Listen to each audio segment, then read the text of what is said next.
சாய் பக்தர்களுக்கு என் அன்பு வணக்கங்கள். ஓம் சாய்ராம். என் அன்பு குழந்தையே, இன்று உன் சாயப்பா உனக்கு சொல்ல வந்திருக்கின்ற இந்த விஷயம் என்னவென்று நீ நிச்சயமாக கேட்டே தீர வேண்டும். ஏனென்றால் உன் விரலை வைத்து உன் கண்ணை குத்த பயங்கரமான திட்டம் ஒன்று நடந்து கொண்டிருக்கின்றது. என்ன உனக்கு புரியவில்லையா சாயப்பா என்ன சொல்ல வருகிறேன் என்று? நம் கை நம் கண்ணை குத்த வேண்டும் என்றால் அதற்கு நம்முடைய அனுமதி வேண்டும். அப்படியானால் அப்பா சொல்வது உண்மையாக இருக்குமா என்று நீ யோசிக்கின்றாயா? என் அன்பு குழந்தையே, உன் விரல் உன் கண்ணை குத்தும் என்றால் அந்த விரல் என்பது வேறு ஏதோ ஒரு விஷயம், உனக்கு நெருக்கமான ஒரு விஷயம் என்பதனை குறிக்கிறது. அப்படியானால் உன்னாலேயே உனக்கு வேண்டப்பட்ட ஒருவராலேயே உன் வாழ்க்கையில் உனக்கு மிகப்பெரிய அதிர்ச்சிகரமான விஷயம் ஒன்று நடக்கப் போகின்றது. என்னவென்றும் ஏதுவென்றும் நீ இப்பொழுதே தெரிந்து கொள்ள வேண்டும்.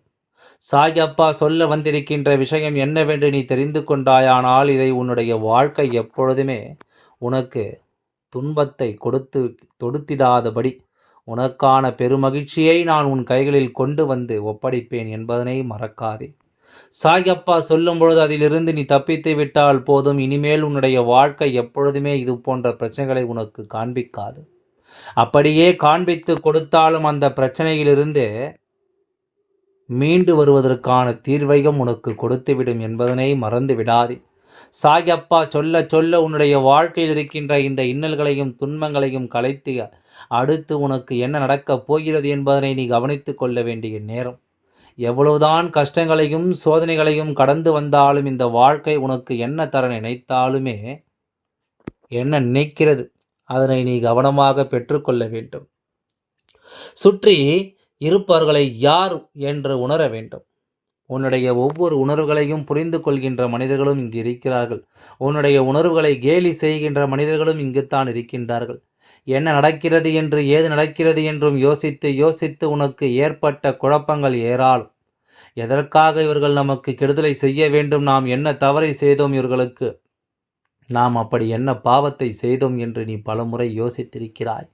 இவை எல்லாவற்றையும் தாண்டி இவை எல்லாவற்றையும் கடந்து இந்த வாழ்க்கையில் உனக்கான ஒன்றை சர்வ நிச்சயமாக மனத்தெளிவோடு உனக்கு கொடுத்திருக்கின்ற இந்த நேரம் இனி எப்பொழுதும் இந்த வாழ்க்கையின் அதிர்ஷ்டத்தை உனக்கு என்னால் கொடுக்க முடியும் என்பதனை நீ மறந்து விடாதே. இந்த சாயப்பா நான் முன் நின்று உனக்கு செய்யக்கூடிய இந்த விஷயங்கள் எல்லாமே உன்னுடைய வாழ்க்கையில் உனக்கென மீட்டுக் கொடுக்கும் என்பதனை நீ மறக்கக்கூடாது. என்னவெல்லாம் நடக்கிறது ஏதுவெல்லாம் நடக்கிறது என்பதனை எல்லாம் கடந்து உனக்கு நடக்கக்கூடிய நல்ல விஷயங்களை நீ சரியாக புரிந்து கொள். சாயப்பா நான் இருந்து உனக்கு நடத்தும் எல்லாம் சர்வ நிச்சயமாக உன்னை வேறு அதிசயப்படுத்தும் என்பதும் இனி இந்த வாழ்க்கையில் இவையெல்லாம் உன்னை மிகப்பெரிய அதிசயங்களுக்குள் கொண்டு வந்து சேர்க்கும் என்பதையும் நீ மறந்து விடக்கூடாது. நல்லது நடக்க வேண்டி உனக்கென்று நான் சொல்லித்தரும் எல்லாமும் இனி எப்பொழுதும் ஒவ்வொரு சூழ்நிலைகளிலும் உன்னை நிச்சயமாக மீட்டு கொண்டு வர வேண்டும். இத்தனை நாளும் இந்த அப்பா என் வார்த்தைகளை கேட்டு என் குழந்தை உன்னுடைய வாழ்க்கையில் நீ பட்ட எல்லா நன்மைகளுக்கும் நான் பொறுப்பு. நீ அனுபவித்த எல்லா கஷ்டங்களுக்கும் நானே பொறுப்பு. நான் சொல்வதை நீ செய்திருந்தால் உன்னை தேடி வந்த பிரச்சனைகளிலிருந்து உன்னை மீட்டெடுக்க வேண்டிய கடமையும் என்னுடையது என்பதனை நீ மறந்துவிடக்கூடாது.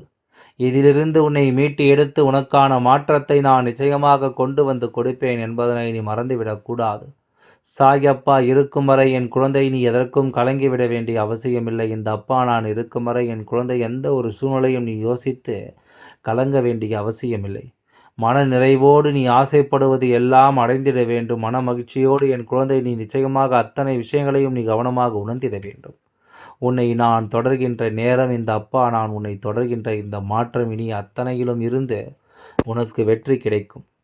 சாயப்பா அதாவது சாயப்பா என்ன சொன்னாலும் அதில் இருக்கின்ற ஒரு ஆழமான அர்த்தம் உன்னுடைய வாழ்க்கையில் ஒரு பல விஷயங்களை உன் கண் முன்னால் கொண்டு வந்து உனக்கு சாதகமாக நடத்தி தன் விரலை வைத்து தன் கண்ணை கொத்த வேண்டும் என்று உனக்கு நடக்க ஒருவர் முயற்சி செய்கிறார் என்றால் அந்த உன் விரல் என்ற வார்த்தைக்கு அர்த்தம் என்ன தெரியுமா? உன்னுடைய இரத்த பந்தம் ஒன்று தான் இதை செய்ய நினைக்கிறது. அதாவது நீ பெற்ற பிள்ளை ஒன்றை வைத்து இவர்கள் உன் கண்ணை பொத்தி அதிலிருந்து சாதாரணமான கண்ணீரை கூட வர வைக்க நினைக்கவில்லை. நீ இரத்த கண்ணீர் வடிக்க வேண்டும் என்று நினைக்கிறார்கள். இப்படி நடந்துவிட்டது. மற்றவர்களிடம் எல்லாம் நாம் பேசுகின்ற பொழுது தன்னுடைய குழந்தைகள் எப்பொழுதும் தனக்கு பலமாக நிற்பார்கள்.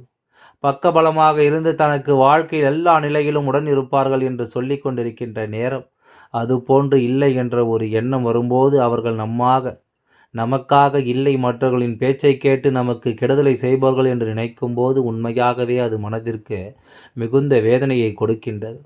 மனதிற்குள் மிகுந்த துன்பத்தை கொடுக்கின்றது. என்னவென்று ஏதுவென்று நீ யோசித்து இனிமேல் உன் அப்பா நான் சொல்லும் வார்த்தைகளுக்கு கட்டுப்பட்டு உன்னை தொடரும் என்னுடைய வார்த்தைகள் உன் வாழ்க்கையில் மாற்றம் என்பதனை நீ நம்பு. சாயப்பா எந்த இடத்தில் நின்று உனக்கு எதை தருவதாக இருந்தாலும் அந்த இடத்தில் நின்று அதனை நீ பெற்றுவிட பிறகுத்தான் அங்கிருந்து நீ செல்ல வேண்டும். இங்கு ஒரு கால் அங்கு ஒரு கால், இதை செய்யவா அதை செய்யவா என்பது போல நீ இப்படி நினைத்து கொண்டிருப்பாயானால் எந்த காரியமும் சரியாக நடந்து விடாது. எந்த காரியமும் சரியாக ஒரு விஷயத்தை கொடுத்து விடாது. என்னவென்றும் ஏதுவென்றும் உனக்காக எல்லாவற்றையும் நான் எடுத்துச் சொல்லும் இந்த காலம், என் குழந்தை, நீ அத்தனை விஷயங்களும் சரியாக புரிந்து கொள்ள நீ முடிவு செய்து முன்னே வர வேண்டும். உன்னுடைய இந்த புரிதல் உன் வாழ்க்கையை உனக்கு என்னவென்று மீட்டு தரும் அல்லவா? இந்த புரிதல் அப்பா இருக்கும்பொழுது நமக்கு நல்லது நடக்கும் என்ற எண்ணத்தை கொடுக்கும் அல்லவா? உன்னுடைய எதிரி ஏன் உன்னுடைய துரோகி என்று இவர்கள் எல்லோருமே உனக்கு மிகவும் அருகாமையில் தான் இருக்கின்றார்கள். மிக தொலைவில் எல்லாம் இல்லை. உனக்கு வேண்டுமானால் அவர்களை தெரியாமல் இருக்கலாமானால் அவர்களுடைய பார்வை, அவர்கள் நடத்து கொள்கின்ற விதம் என்று இதையெல்லாம் பார்த்தாலே இந்த அப்பாவிற்கு தெரிந்துவிடும் அல்லவா இவர்கள் யார் என்று.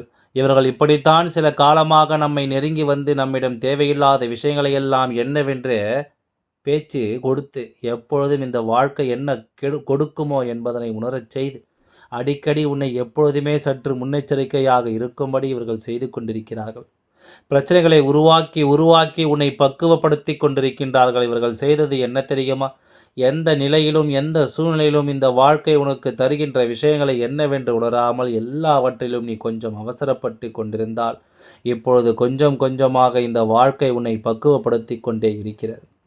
சுற்றி இருந்த பிரச்சனைகள் எப்பொழுதும் யாரால் வரும் என்று தெரியவில்லை அல்லவா? அப்படி இருக்கும் பொழுது இந்த பிரச்சனைகளை எதிர்கொள்கின்ற மனப்பக்குவத்தோடு நீ இருக்க வேண்டும் அல்லவா? இந்த பிரச்சனைகளை எல்லாம் எதிர்கொள்ள வேண்டும் என்றால் முதலில் நிச்சயமாக உன் வீட்டில் இருக்கின்ற ஒவ்வொருவரும் என்ன செய்கிறார்கள், ஏது செய்கிறார்கள் என்பதனை நீ தெரிந்து கொள்ள வேண்டும். இப்பொழுது உன் அப்பா சாயப்பா உனக்கு சொல்ல நினைப்பது வெறும் ஆறுதல் வார்த்தைகள் மட்டும் கிடையாது. இது வெறும் சாதாரண வார்த்தையும் கிடையாது. என் மனதிலிருந்து நான் சொல்கின்ற வார்த்தைகள், இந்த அப்பா உனக்கான யோகத்தை கொண்டு வந்து சேர்க்கின்ற வார்த்தைகள். உன்னுடைய இரத்த உறவு, அதாவது நீ பெற்ற குழந்தை ஒன்று வழி தடுமாறி சென்று கொண்டிருக்கின்றது. இதனை இந்த துரோகிகள் அவர்களுக்கு சாதகமாக பயன்படுத்தி கொண்டு நீ பெற்ற பிள்ளையை அவர்கள் வசமாக நினைக்கிறார்கள். இவர்களும் உன் குழந்தையும். அவர்கள் செய்கின்ற காரியங்களுக்கெல்லாம் நீ எதிராக இருப்பதனால் உனக்கு எதிராக இருக்கின்ற ஒருவர் அழைக்கும் பொழுது அவர்களோடு சேர்ந்து விட நினைக்கின்றார்கள். எவ்வளவுதான் பொறுப்போடும் பொறுமையோடும் இவர்கள் இருந்திருந்தாலும் தனக்கென்று ஒரு சுயநலம்தான், நினைத்தது போல ஒரு சந்தோஷம்தான், விரும்பியது போல ஒரு மகிழ்ச்சி தனக்கு கிடைக்க வேண்டும் என்றால் தான் எதையும் செய்யலாம், யாரையும் எதிர்க்கலாம் என்ற மனநிலைக்கு வந்து விட்டார்கள். எவ்வளவோ விஷயங்களை இந்த வாழ்க்கை உனக்கு சந்தித்திருக்கின்றது. எவ்வளவோ விஷயங்கள், துன்பங்களை இந்த வாழ்க்கை உனக்கு மகிழ்ச்சியோடு கொடுத்திருக்கிறது என்று சொல்லி இந்த வாழ்க்கை ஒவ்வொரு நாளும் உனக்காக நான் இருந்து கொடுக்கின்றேன் என்பதனை நீ தெரிந்து கொள்ளும் பொழுது இது போன்ற தவறான விஷயங்களை இவர்கள் செய்கின்ற நேரம் இந்த அப்பா அதனை கண்டு கொள்ளாமல் விட்டுவிட முடியுமா? அத்தனையிலும் நிச்சயமான மாற்றமாக உனக்கு தேடி வரக்கூடிய விஷயங்கள் ஒவ்வொன்றிலும் இருந்தும் நீ நிச்சயமாக மீண்டு வர வேண்டும். இங்கே உன் இரத்த உறவு செய்கின்ற இந்த வேலை எவ்வளவுதான் இந்த வாழ்க்கையில் இவர்களுக்காக ஓடி ஓடி உழைத்தாலும், இவ்வளவுதான் இவர்களுக்காக நீ காயப்பட்டு நின்றாலும், கடைசி விஷயங்கள் இதற்கு கிடைத்த பலன்கள் உன்னுடைய வாழ்க்கை ஒரு மிகப்பெரிய கஷ்டம் ஒன்று விழுந்து, மிகப்பெரிய பேரிடி ஒன்று விழுந்தது. இவர்கள் உன் வாழ்க்கையில் இத்தனை காலமும் நீ செய்த இந்த விஷயங்களை எல்லாம் ஒன்றுமில்லாமல் இத்தனை காலமும் நீ செய்து கொண்டிருந்த ஒவ்வொரு செயலும் உன்னை மிக மிக வேதனைப்படுத்தி கொண்டே இருந்தது. பொதுவாகவே நம்முடைய மனநிலை சரியாக இருந்தால்தான் நாம் எந்த ஒரு காரியத்திலும் கவனம் செலுத்த முடியும். ஆனால் மனநிலை பாதிக்கப்பட்டது விட்டது என்றால் நிச்சயமாக நமக்கு கோபங்கள் வரும், வேதனைகள் வரும். இப்படித்தான் இருந்து கொண்டிருக்கும். இப்படியாக ஒவ்வொரு நாளும் ஒவ்வொரு விஷயங்களும் உன்னுடைய மனதை குழப்பத் தொடங்கிவிட்டது. எல்லாவற்றிற்கும் காரணம் நம் குழந்தைகள். நம் குழந்தைகளை நம்மை எதிர்ப்பதும் நம் எதிரிகளோடு துரோகிகளோடும் கூட்டு சேர்ந்து கொள்வதும் தான் என்று எல்லாமே எல்லோரையுமே வந்து சேர்வதில்லை. எல்லா நிலையிலும் எல்லோர் ஆசைப்பட்ட விஷயங்களும் அவ்வளவு எளிதில் நடந்து விடுவதில்லை. உனக்காக நான் என்னவெல்லாம் தர நினைக்கின்றேனோ அதையெல்லாம் நீ எப்பொழுதுமே கவனமாக பெற்று கொண்டிருக்க வேண்டும். உன்னுடைய குழந்தை கைமீறி செல்ல நீ அனுமதிக்க கூடாது. அவர்கள் செய்கின்ற விஷயங்கள் எல்லாமே சரி என்று அவர்கள் நினைத்திருந்தாலும் தக்க சமயத்தில் அதற்கான பாடத்தை அவர்களுக்கு கொடுத்திருக்க வேண்டும். எல்லாவற்றையும் தெரிந்து புரிந்து உனக்கு நடக்கக்கூடிய விஷயங்களை என்னவென்று ஆராய்ந்து நீ எப்பொழுதுமே பெருமகிழ்ச்சியோடு இருந்து விட்டாயானால் அது போதும். பேரதிசயம் கொண்டு இந்த வாழ்க்கை நீ நல்லபடியாக வாழ்ந்துவிட்டால் அது போதும். இந்த சாய் அப்பா உனக்கு என்ன நினைக்கிறேன் என்று நீ தெரிந்து கொள்ள வேண்டும் அல்லவா? நீ பெற்ற பிள்ளை தனித்து நிற்பதை கண்டார்கள் உன்னுடைய துரோகிகள். அப்படியானால் நீ பெற்ற குழந்தையின் தோள்மேல் கை போட்டு நீ கொடுக்காத ஆதரவை அவர்கள் கொடுக்கிறார்கள். இந்த நேரம் உன் குழந்தையின் மனது அப்படியே அந்த பக்கமாக சாய்ந்து விடுகின்றது. பொதுவாகவே ஒரு இடத்தில் நமக்கு ஆறுதல் கிடைக்கிறது என்றால் நிச்சயமாக அந்த ஆறுதல் ஒரு நாள் இல்லை ஒரு நாள் இந்த வாழ்க்கையில் அவர்களின் மனநிலையை மாற்றும் அல்லவா? நாம் எதிர்ப்பது நாம் பெற்றவர்களை என்று எண்ணம் கூட இல்லாமல் தான் நினைத்தது. தனக்கு நடக்க வேண்டும் தான் ஆசைப்படுவதற்கு குற்றம் சொல்லாமல் அதை உடனிருந்து நமக்கு பாராட்ட வேண்டும் என்பது போல ஒரு உறவை இவர்கள் தேடிச் சென்ற பிறகு என்ன காரணம் கொண்டும் எதற்குமே நீ அதனை தடுத்து நிறுத்தினாய்? ஏன் தெரியுமா? எப்பொழுதுமே தன்னை பெற்றவர்கள் தனக்கு கெடுதல்கள் செய்ய மாட்டார்கள் என்று நினைத்து கொண்டிருக்கின்றது தன் குழந்தை. ஆகையால் எதை பற்றியும் கவலை கொள்ளாமல் உன்னுடைய வேண்டுதல்கள் நிச்சயமாக நிறைவேறும் என்று நம்பு. நிச்சயமாக உனக்கான அனைத்தும் நிச்சயமாக நிறைவேற்றி தருகின்றேன். எல்லாம் நல்லபடியாகவே நடந்து முடியும். ஓம் சாய்ராம். நன்றி. வணக்கம்.